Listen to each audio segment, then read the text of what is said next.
Super sir. తర్వాత ఇంకా పెద్ద పెద్ద ఆర్టిస్టులు ఎవరెవరితో చేశారు సార్? చేశాను సార్, పవన్ కళ్యాణ్ గారితో ఏ చేశాను, సినిమా సార్ పవన్ కళ్యాణ్ గారిది? సర్దార్ గబ్బర్ సింగ్ చేశాను, కాటం రాయుడు చేశాను, మన వకీల్ సాబ్ వచ్చింది కదా, వకీల్ సాబ్ చేశాను సార్. ఆయనతో 3 సినిమాలు. Yes sir. ఎట్లా ఉంటుంది సార్ ఆయనతో వర్కింగ్ స్టైల్ ఎలా ఉంటది? ఆయన దగ్గరగా చూసారా, మాట్లాడారా? సార్ ఆయన పవర్ స్టార్ అనేది నిజంగా పవర్ స్టార్ సార్. ఆయనలాగా మాత్రం ఎవరు ఉండరు సార్ నిజంగా చెప్పాలంటే. పవర్ స్టార్ గారి దగ్గర గొప్పతనం ఏంటంటే, నేను ఎప్పుడో సర్దార్ గబ్బర్ సింగ్ చేశాను సార్, ఆఫ్టర్ దట్ మళ్ళీ కొన్ని ఇయర్స్ తర్వాత వకీల్ సాబ్ చేశాను. ఆయన మెమరీ గుర్తుపట్టారు సార్. మీరు నాతో అప్పుడు సినిమా చేశారు కదా అని చెప్పేసి అన్నారు సార్. అవును బాబు చేశాను బాబు, అదే ఇక్కడ నువ్వు చూసినట్టుంది నిన్ను అని చెప్పేసి గుర్తుపట్టాడు, మంచిగా మాట్లాడతారు సార్. నేను శివుడు భక్తుని సార్, పవన్ సార్ కూడా శివ భక్తుడే అంటారు.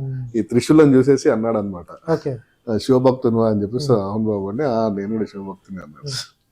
హెల్పింగ్ నేచర్, చాలా హెల్పింగ్ నేచర్. ఆయన ఉండగా సెట్ లో ఎవరికి ఏది జరగకూడదు. చూసారా ఏది అవ్వద్దు. లైవ్ గా ఏమైనా చూసారా, హెల్ప్ చేయడం కానీ? చూసాను సార్.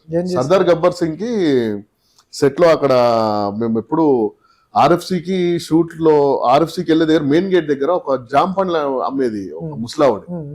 ప్రతి రోజు సార్ చూసేవాడంట కార్లో వెళ్ళేటప్పుడు, ఆర్ఎఫ్సి దగ్గర గేట్ దగ్గర కూర్చొని జామ్ పండ్లు అమ్ముతూ. ఓ రోజు ఆ ముస్లావాడు లేదు. ఆ సార్ దగ్గర ఉన్న బౌన్సర్ చెప్పిండు, ఆ ముసలావిడ ఈ రోజు లేదు, ఆవిడని తీసుకురాపోండి అని చెప్తే వాళ్ళకి ఏం తెలుసు సార్, మేము ఎక్కడ వెళ్ళేది సార్. అయినా కూడా వాళ్ళు అక్కడికి వెళ్ళి ఊర్లో వెళ్ళి చివరికి ఆ ముసలాయిని పట్టుకొని వచ్చారు సార్.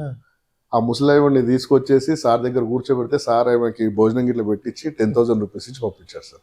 ఎందుకు ఇచ్చాడు అసలు తెలియదు, ఎందుకు పిలిపించాడో తెలియదు. అంటే సార్ రోజు చూస్తున్నాడంట, అవి జామ పండ్లు అమ్ముకునేదంట అక్కడ. ఒక రోజు రాలేదు. ఒక 10 minutes బ్రేక్ టైంలో వాళ్ళ బౌన్సర్స్ ని, వాళ్ళ మనుషులను పంపించి ఆవిడని పిలిపించి 10,000 ఇచ్చాడు సార్ సెట్ లో. సూపర్.